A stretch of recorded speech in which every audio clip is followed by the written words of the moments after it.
Last month I stood in the specialty aisle at the grocery store, staring at a small jar of herb-infused sea salt with a price tag that made me put it back down. Salt and dried leaves, priced like a treat you buy once in a while. I walked out to my own yard and counted 7 herbs already growing there, doing the same job as that jar, for free. Add them up right, and you are looking at about $80 a year in store-bought kitchen products, sitting in the ground you already water. Number 3 on this list is not even the plant most seed packets claim it is. Another one further down carries a real safety mistake, the kind that lands people in an emergency room, and almost no tutorial mentions it. Both are coming up. Tell me your zone in the comments, because a couple of these 7 only pay off for years if you picked the right zone-hardy variety to begin with. Number 1. Chives. You're kneeling by the same patch of chives every March, cutting it back to keep the bed looking tidy, while the rest of your yard is still bare dirt and mud. Chives beat everything else out of the ground. They're up before the soil has even finished thawing, sometimes pushing through a light frost, weeks ahead of anything else in a typical yard. Here's what nobody puts together.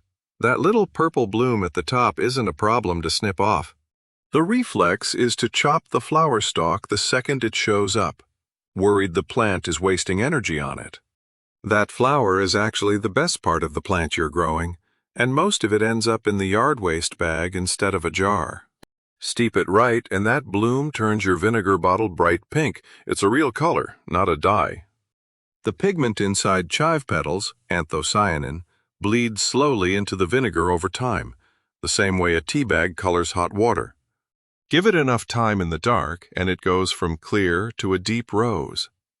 A friend of mine, been gardening the same half-acre for better than 30 years, showed me this trick one spring afternoon. Said his grandmother never let a single chive blossom go into the compost pile. She saved them separate from everything else, every single year, packed straight into a jar of vinegar before they had the chance to dry out on the stem. He wasn't fussy about the process. Just an old jar, blossoms in, vinegar over the top, lid on. 1 heaping cup of chive blossoms to 2 cups of white vinegar. Seal it, tuck it in a dark cupboard, and leave it 2 weeks. Strain out the flowers, and you've got a bottle that looks like it walked straight off a specialty grocery shelf. The kind of thing they charge real money for in a little glass bottle with a handwritten label. Yours costs the vinegar already sitting in your pantry. Drizzle it over deviled eggs. Whisk it into a summer vinaigrette. Mix it with olive oil for a quick bread dip, or use it to brighten up a potato salad the night before a cookout. Chives don't ask much of your zone either. They hold up in nearly every corner of the lower 48. And a single clump comes back thicker each spring without you doing a thing. 1 patch of chives, cut twice a year, bottled pink and free. Number 2. Oregano. If your oregano turned woody and bitter by August, you didn't do anything wrong. You just let it flower. If you've been tossing those trimmings because they went bitter, that's a timing problem, not a feeding problem.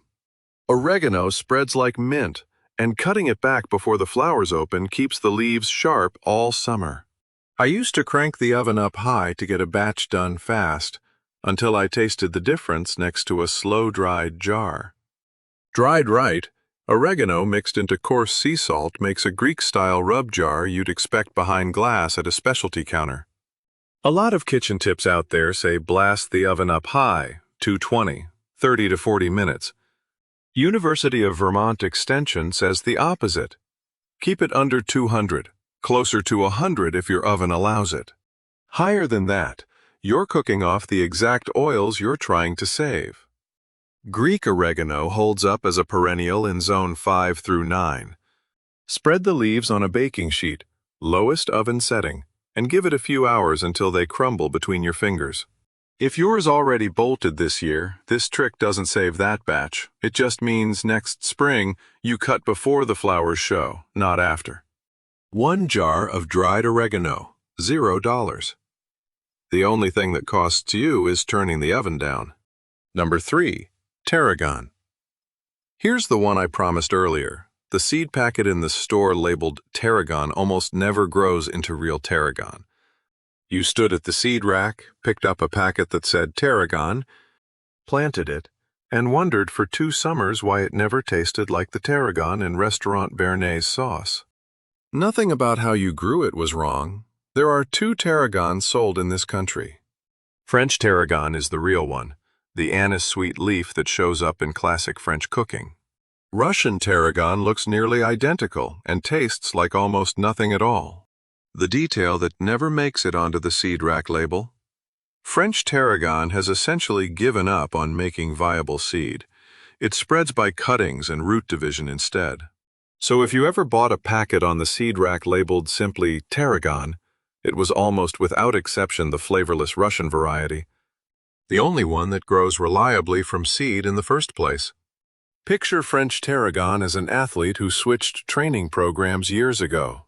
It stopped putting energy into producing offspring through seed and put everything into spreading underground instead. There's nothing left over for a seed that would actually sprout.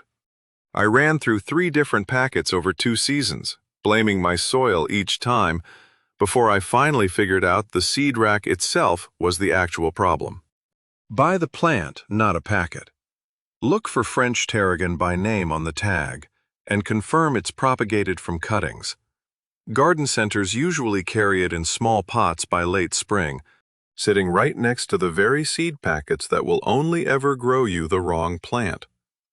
It holds up as a perennial through zone 4 to 9, though it wants soil that drains well and a layer of mulch over winter once you get into the colder end of that range. Take a handful of fresh sprigs, about a cup, and drop them into 2 cups of white wine vinegar. 2 weeks tucked in a cool, dark spot, strain it out, and you've got the base for a béarnaise sauce in half the time. Or a sharp vinaigrette over a chicken salad that tastes like it came from somewhere fancier than your own kitchen counter. It works just as well whisked into softened butter for grilled chicken, if béarnaise feels like too much fuss for a Tuesday night. If the plant in your yard right now grew from a seed packet, it's almost certainly the Russian kind. No amount of feeding or babying changes the flavor. Only swapping the plant itself does. The mistake was never in how you grew it. It was in which packet you picked up. Buy the plant once and you're done paying for tarragon seed packets that were never going to grow into the real thing anyway. Number 4. Mint. Everyone knows mint takes over a yard. Almost nobody turns that same aggression into something bottled. If your mint patch has already crept past the bed it started in, blame the rhizomes running underground, not your own 2 hands. Those roots travel sideways under the soil, not through seeds blowing around, which is exactly why a pot stops the spread and deadheading never did. Instead of fighting that spread, put the surplus to work. A syrup made from your extra leaves concentrates all that aggressive growth into one small bottle. The same way a whole pot of tea reduces down to a few strong spoonfuls. The reason comes down to something simple. Heat opens up the leaf cell walls faster than cold water ever could, which is why you dissolve the sugar and water first, pull it off the burner, then drop the mint in to steep. Steep it too long over direct heat and the flavor turns flat and bitter. Steep it off the heat and the oil comes through bright. Once you see that, the rest makes sense. Bitter means you rushed it. Bright means you waited. 1 cup of fresh mint leaves, 1 cup of sugar, 1 cup of water. Dissolve the sugar into the water over medium heat. Take the pot off the burner, stir in the mint, and let it sit covered for 20 minutes before you strain it out. Pour it over iced tea, stir it into a virgin mojito, or drizzle it over sliced peaches at the end of summer. I put a spoonful next to a store-bought mint syrup once, and the store-bought bottle didn't stand a chance. If your mint is already loose in open ground with no barrier, this syrup won't rein it back in. It just puts the extra to use instead of pulling and tossing it. Free syrup from the one plant everyone else pays a landscaper to rip out. But the next one on this list, the honey, is where the real money is, because it doesn't just sit in your pantry. It barely goes bad at all. Number 5. Thyme. Thyme is the one herb on this list that basically never dies, and almost nobody treats it that way. You cut the same clump of thyme every summer for 6 years now, and it still comes back thicker than the year before. That's not luck. Thyme grows as a low woody subshrub that stays semi-evergreen through most winters. So unlike basil or mint, you're not starting over each spring. Nobody puts this in the how-to guides. Thyme honey isn't just a flavor trick. Honey already carries natural antibacterial properties on its own. Add thyme's oil into the mix, and you get a jar doing double duty, one that sits in a cupboard for months without turning on you, long after most fresh herbs would already be compost. Inside that jar, something mechanical is at work. Honey pulls moisture out of the fresh thyme leaves, while the plant's oil moves the opposite direction into the honey, like two currents passing each other through the same narrow channel. That trade is what turns plain honey into something worth spooning over food instead of just something sweet. Cut your thyme before it flowers. Same rule as the salt a few entries back. And the oil making that trade is at its strongest. 4 or 5 fresh sprigs to 1 cup of honey. Set the jar somewhere warm for a week, giving it a shake once a day so the honey keeps moving around the sprigs. Drizzle it over baked feta straight from the oven. Stir a spoonful into lemon and ginger tea. Brush it onto chicken in the last 5 minutes on the grill. A woman on an apartment balcony wrote to me about this exact clump. She has kept the same pot of thyme going for 4 years now. Never once replaced it, just cutting it back hard at the end of each season. Meanwhile, her neighbor 2 pots down buys new basil every single spring because his dies every winter without fail, and he still hasn't put the two together. Waterlogged soil kills thyme in winter faster than any cold snap does. If your yard holds water after a hard rain, put this one in a container instead of the ground. 6 years, same plant, 0 replanting. That's the actual return on this one. One more entry on this list still owes you the warning I mentioned at the start, and it's coming up next after this one. Number 6.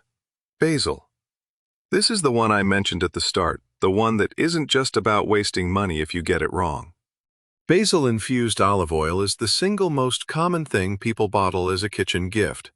It is also the riskiest thing on this entire list if you get the method wrong. Fresh basil sealed in oil and left at room temperature creates exactly the environment a particular bacteria needs to grow.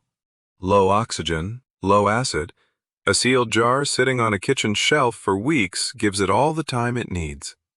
Pacific Northwest Extension flags this directly. The bacteria doesn't need air to survive. It needs exactly what a sealed jar of oil provides, a pocket with none. Cook fresh basil in a hot pan tonight, and you're fine. There's no time for anything to grow. Bottle that same basil in oil and set it on a shelf for 3 weeks, and thyme is the one thing you just handed it. Their fix is simple. Use basil that's completely dried, with no moisture left in it at all. Or acidify the oil properly before you seal the jar. That single detail changes everything about the recipe. The water still trapped inside a fresh leaf is what feeds that risk, not the basil itself. Genovese basil, the standard culinary variety, is an annual everywhere. No zone in the country keeps it alive outdoors through winter, and it needs soil above 50 degrees before you even plant it. Cut it back before it flowers. Same rule you've heard twice already on this list, and the leaves stay strongest right up until frost. Dry the basil completely, crumbly when you pinch it between your fingers, before it ever touches the oil. 3 to 4 tablespoons of fully dried basil per cup of olive oil. 2 weeks in a dark cabinet, then keep the jar in the fridge. The first time I made basil oil, I did it the way most tutorials still show. Fresh leaves, straight into the oil, left on my kitchen counter for weeks. Nothing happened to me. I got lucky. It wasn't until I read that warning afterward that I realized what I'd actually been gambling with the whole time. Basil at the grocery store has climbed from $1.50 to nearly $4 a bunch over the last 3 years. Chop it into pasta, dip bread in it, drizzle it over sliced tomatoes. If you already have basil oil sitting on your counter, made with fresh leaves, more than a few days old, and it was never refrigerated, throw it out. Don't taste it to check. There's no way to see or smell botulism coming. Same jar, same basil. One extra step, dry it first, and it's the difference between a gift and an ER visit. If knowing which of these 7 can actually make you sick just saved you a trip to urgent care, subscribe and hit the bell. There's a new one every week, and none of them cost you a dime to watch. Number 7. Rosemary. Rosemary dying every winter usually gets blamed on the cold. The real reason sits on the plant tag nobody bothers to read at checkout. Someone in Zone 6 buys a new rosemary plant from the garden center every single spring, watches it die every winter, and chalks it up to rosemary being rosemary. The tag on that pot decided its fate long before the first freeze ever hit. Standard rosemary only survives outdoors year after year in Zone 8 and warmer. Below that, it dies back every winter no matter how well you water it, feed it, or tuck it against a warm wall. A cold-hardy cultivar called ARP holds up down to Zone 6 with a layer of mulch, and shoppers picking out rosemary at the nursery have almost never heard of it. You grab whatever pot is labeled rosemary at the nursery and hope for the best. Same as everyone else in line. Standard rosemary out in a hard freeze is like a person in a thin raincoat standing in the snow. It survives a few hours, maybe a night, but never makes it through the whole season. ARP is the thicker coat, same yard, same freezing air, and it just keeps standing there. Look for ARP by name on the tag, not just rosemary. Standard varieties only hold up as perennials in Zone 8 through 10. ARP pushes that down to Zone 6 with mulch protection over winter. If you're in Zone 7 or colder and don't have ARP, a 12-inch pot you can carry indoors for winter is the safer bet. A quarter cup of crushed dried rosemary mixed into 1 cup of coarse sea salt, stored in a sealed jar out of the sun. Sprinkle it over roasted potatoes. Rub it into chicken before it goes in the oven, or dust it over focaccia dough right before baking. A batch this size lasts most households the better part of a year. For the money, nothing else on this list pays off quite like this one. Buy the right cultivar once, and you're done buying rosemary at all. If you're already in Zone 8 through 10, none of this really applies to you. Your standard rosemary has been living outside year-round the whole time. Same yard, same freeze. Only the tag on the pot was different. 7 plants already sitting in your yard. $80 of kitchen product hiding in leaves you've been walking past all summer. Same yard, different math. Tonight, if you want to see 2 of these working together, roast whatever vegetables you have. Finish them with the rosemary salt right out of the oven, then drizzle a little of the thyme honey over the top before serving. Sweet and savory in the same bite, and you already have both jars made. So here's what to do with the rest of what's still out there. This afternoon, before dinner, cut 1 handful of whatever herb in this list is closest to flowering. Dry it overnight on a baking sheet instead of using it fresh. Start your first vinegar or salt from it this week. The store charges 10 times more for dried and bottled than it does for fresh and free. Your yard just started charging you the other way around.